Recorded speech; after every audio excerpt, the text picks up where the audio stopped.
ஒரு டீப்பாக என்ன பண்ணுறோன்னா அந்த ட்ரம் உள்ள வந்து ஒரு 250 கிலோ உள்ளே போடுறோம். உள்ளே போட்டுட்டு ஒரு 200 லிட்டர் வாட்டர் இது ரெண்டும் உள்ளே போட்டு இதை டைட்டாக லாக் பண்ணிவிட்டு நம்ம ஆல்ரெடி ஆயில் எடுத்த பின்னால் அது உள்ளேருந்து நம்ம எடுக்கிற வேஸ்ட் எலியை வந்து நம்ம ட்ரம்மில் அடிக்கிறதுல போட்டு எரிக்கிறோம். எரிக்கும் போது எனக்கு பாயில் ஆகிட்டு அந்த ஸ்டீம் வந்து இந்த பைப் வழியாக வரும்.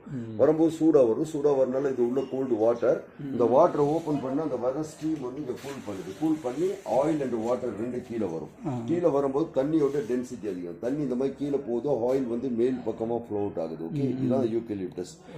தண்ணியோட டென்சிட்டி அதிகம், தண்ணி கீழே, ஆயிலோட டென்சிட்டி கம்மி, ஆயில் வந்து மேல் பக்கமாக ஸ்டோர் ஆகுது. ஓகே, அதே மாதிரி இது வந்து நம்மளுக்கு ஜாயிண்ட் பெயின் ஆயில்னு சொல்கிறோம். Joint pain, back pain, shoulder pain, knee pain, muscles pain, any pain.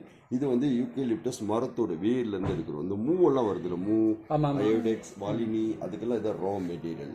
அதே மாதிரி இது வந்து ஹீனா mean only for migraine, one side headache, wheezing, asthma and sinus. இந்த மெடிக்கல் ஒரு பச்சை கலர்ல டேப்லெட் வரும். நம்ம ஹாட் வாட்டர்ல போட்டு ஆவி குடிப்போம், ஸ்டீம் எடுப்போம்ல, அது இதில் தான் பண்றது. அதே மாதிரி நம்ம